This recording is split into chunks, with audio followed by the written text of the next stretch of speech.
What's going on YouTube? Slifer Red Duelist back at it again with a kind of a classic deck again. It's been a while, but I was messing around playing with a few people with Nekroz again. I know the new cards are announced and everything, but I wanted to crack out the old deck, so kind of modernized it with a little bit of some old stuff from like around 2019, 2018. But let's get into it. 40 card deck, 15 card extra deck. With starters, of course, 3 Nekroz Embryonic. I know this card is going to be crazy when the new support comes out. Well, it's still crazy right now. It searches, and if you summon it, it could bounce 2 extra deck monsters. This is why, Nekroz was good. This searcher, and then with all the other cards, the synergy of this deck is crazy. Next is 2 Unicorn. This basically shuts down the extra deck monsters. Really cool. Other effect is you could discard it to get another Nekroz card from the grave. Really cool. Yeah, he could by himself could win games depending on the deck you're playing against. Then next, Colossus. I probably butchered the name. Still can't really say it. Basically, discard and searches a Nekroz spell, which is one of your ritual spells. And then you could, when he's on the field, you could target a monster and make it 0. So pretty cool. Then next, another 2 of Nekroz Trish. I know. So he's like Trishula, but your opponent has to have 1 card in every. So like 1 in the grave, 1 in hand, and 1 on field for his effect to activate to banish. And then also you could discard him. Believe you can target one of your Nekroz cards, and then it's unaffected by spells and traps. I believe Gungnir is the one that protects it from destruction. When that card effect activated. Yeah, negate the activation. So yeah, so pretty cool. And then this guy, the Dragoonity Nekroz, I can't really say his name's like Albert. Reaper. Yeah, but his name is like crazy, but this guy is going to be really good when the new support. He's going to be at 3 of. And then also on field, he is a monster negate, so pretty cool. Yeah, just watch out for this guy. I would probably pick your playset up. He's going to go up. I know right now he's like around $2-3, but yeah, definitely get your playset. And then sadly to say, one of his Valk. A lot of people have been going so when you go on battle phase, you could disrupt the battle phase and his effect basically fizzles. But mainly he just gets dead cards out of your hand to draw. So he's cool. I like Valk. His artwork is sick. It's really cool. But yeah. And then another one of I just like to play is Gungnir just for the protection, and she does have the Scrap Dragon effect where you tribute 1 and then pop a card, and it's a quick effect, so it's pretty cool. So those are it for the ritual monsters. And then definitely 3 Shoot It. Basically just pluses and fills the whole tribute for the rituals. Really good card. And then so still playing the 2019 Zaborg package. I was going between this and the Vanity's Ruler build. This, depending on the deck you play against, could definitely be good. Getting all the extra deck monsters out, their extra deck is good, unless you play against like a Despia or Dogmatica player. And they also have effects.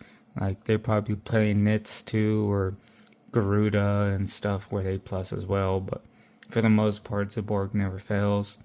So, and he could target himself because he's light, so you get that 8 from the extra deck, and then you could choose as well.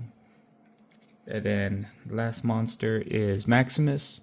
Maximus just extra deck control. He does have a big booty, 3,000 defense. So, and he could close games out because you send all your extra deck monsters anyways. So you can summon him if you need that extra 1,500 per game. Just go ahead, or just defense and then use his effect. And then for the spells, To Kaleidoscope, basically you can send from your extra deck summon multiple ritual monsters, so like Trish and Classilis. That would be 12, so you send a level 12 from your extra deck. So really cool. To Mirror, basically you can banish from grave to summon your Nekroz monsters. So like you can summon Trish with banishing Brio and Classilis, and then they all have the effect as well to recycle, basically banish that and a Nekroz to get another spell to hand. And the last one is Life or Cycle. So basically it's like Monster Reborn too, so it could get them from grave and or your hand. So it's just a one of right now. Who knows, with the new support it might bump up, but I think this is a pretty good lineup for Nekroz at the moment. And then one Rhoda to search out Shuit, pretty self-explanatory, or Colossalis.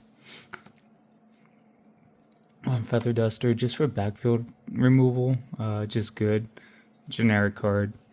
We don't have a lot of space in the deck with everything to play the deck, so could hopefully get that OTK in. And then Call By, just to stop Ash or any kind of effect, or not Maxi, been playing too much Master Duel, or Jewel Unlock or anything like that, so it's just a really good card. And then 3 Nadir Servant, shout out to Farfa, you know what I'm saying? But basically this just gets you the Maximus. You can recycle, get him from grave, get him from deck, and then you can send your extra deck stuff. So you get that advantage. We don't really go into extra deck, and really there's only 2 monsters that I would go into in the extra deck. So it's just really good card. And then that's the spells, 3 preps. It's a ritual deck, kind of self-explanatory. Get Brio, recycle the spells. So it's just a 3 of.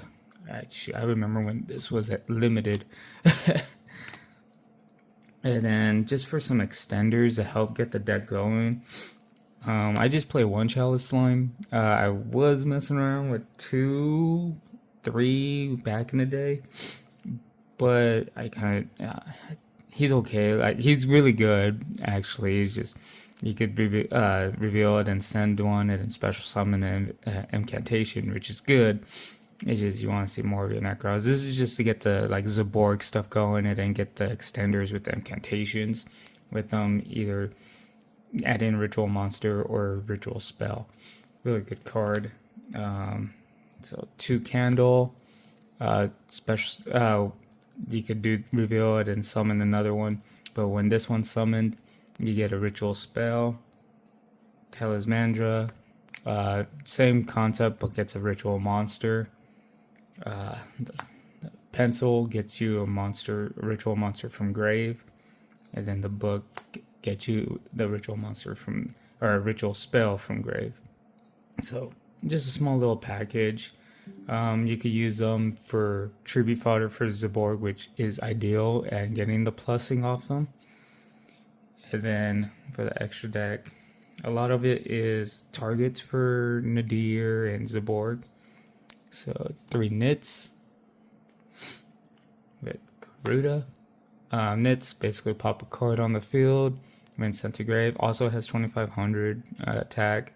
So sending it with Nadir to search out Maximus is fine. I know in the later build I'm going to be building, I will be playing Praia Ecclesia and a Fleur de Lis. So just keep an eye out on those. And then, so for those are the fusion targets. And then 3 Herald. Basically, help extend your plays, add a ritual spell or ritual monster. Also fills the gap for Unicorn to send with Kaleidoscope if you send as a 1 of. So perfect. Old school, when Nekroz came out, that was pretty much one of the first things to do. Also Omega to recycle stuff. I haven't seen a lot of people play Omega lately, but Omega is like really good. You can even target your opponent's stuff to send that stuff back to the deck from grave, so really good card. And then two Toad, it's a water deck, so when these are sent, you can recycle your stuff back to your hand. Also, I see people playing three of it, but we are playing Omega, so if for whatever reason we need a third copy, we can use Omega target Toad, put it back to the extra deck. I use this combo all the time with Dogmatica Spellbook. Targets for Kaleidoscope, the 12, 11, and 10. Shooting Star, Tiara, and Quasar. Self-explanatory.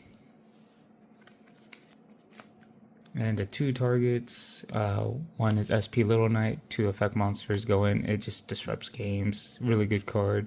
So happy it went down in price for us budget players. And the other one is a Ritual Link monster, basically. Yeah, it just makes it very hard for your opponent to play the game once you have, I believe it's three or more. Yeah, basically it's untouchable and gains attack, and yeah, it's unaffected. It's really OP. So with that, guys, that's my Nekroz deck as of right now, March 2025. Until the new support drops, which those cards are crazy. Nekroz won't probably be like top tier, but it would have a good standing chance to get like in a regional, get your invite and stuff like that. You just gotta play smart and everything. Right now the cards aren't too expensive, and they just got reprinted again for 25th Bonanza, I believe. So I gotta eventually get the QCRs, but I still got these ones from back in the day in 2014, 2015. So with that, guys, I know I posted a Tenyi and Cyber style deck profile post. I'm literally waiting for one card for the Tenyi deck. It's the Link 4 Tenyi monster, and I really don't like using proxies. So that's the only reason I'm waiting for that. And then I have that deck profile to show. And then Cyber style, I just gotta get some of like newer Link monsters that did come out that I just don't have at the moment. And then I will be posting a new Spellbook Dogmatica build that I've been playing around in Master Duel with, but it's relevant to our advanced format in TCG. With that being said, guys, Slifer Red Duelist signing out. Peace. Have a good one, guys.